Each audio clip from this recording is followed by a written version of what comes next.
Thank you, Presiding Officer, and let me thank Kenny Gibson for giving us the opportunity to discuss this topic this evening.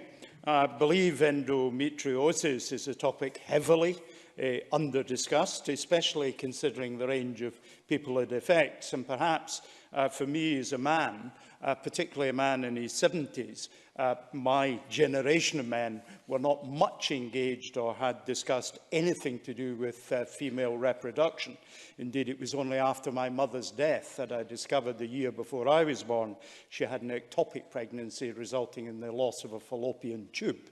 And thus the risks she took in giving birth to me, my brother and my sister were very substantial. Just not the sort of thing that we discuss with men of my generation. So tonight's debate is an opportunity to engage men, but also to reflect the needs of women. And in fact, just this morning, I spoke with a young woman diagnosed with the disease.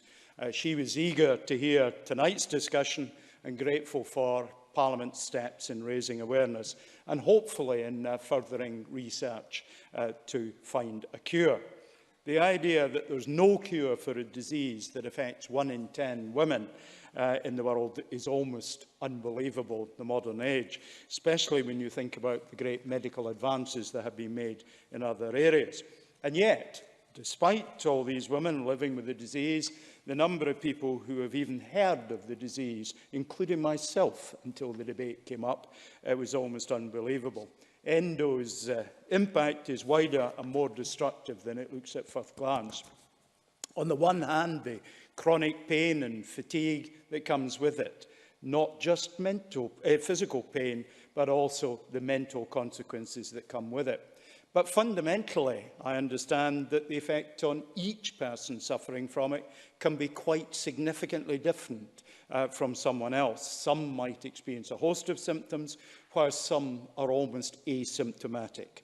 Regardless, living with an incurable disease day in, day out is not something that any of us would wish to take lightly. And it doesn't just affect the individual suffering from the condition. Friends and family of a woman diagnosed will also feel the strain of this condition, place strain on relationships, commitments to work and social lives when a woman is in too much pain to go out of the house or even to rise from bed. And these are women who are often, frankly, and I say it with no pleasure whatsoever, disproportionately keeping families going, keeping children at school and simultaneously undertaking a career. Now, there are a number of support groups for women with the disease who they can meet others suffering, and that's a useful outlet, I'm sure. However, I wonder what would happen if we, and I mean the medical field, governments, society as a whole, became more proactive, because we do need to offer more. It's a disease that's been under the rug, under the carpet, and out of public conversation for too long. Talking about disease, particularly one that is gender-based, can sometimes be quite difficult, particularly for us men.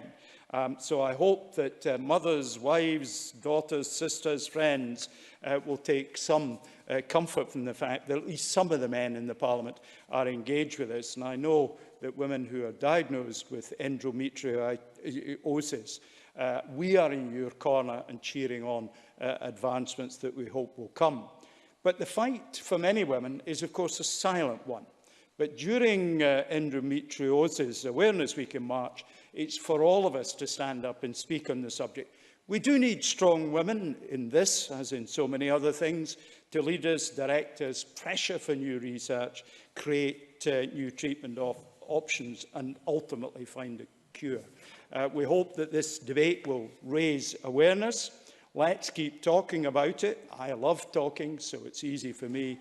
For others, it may be more difficult, but I encourage them to do that, even if it's not something they naturally would do. Our goal should be to find a day when no woman has to fight against her own body. Presiding Officer.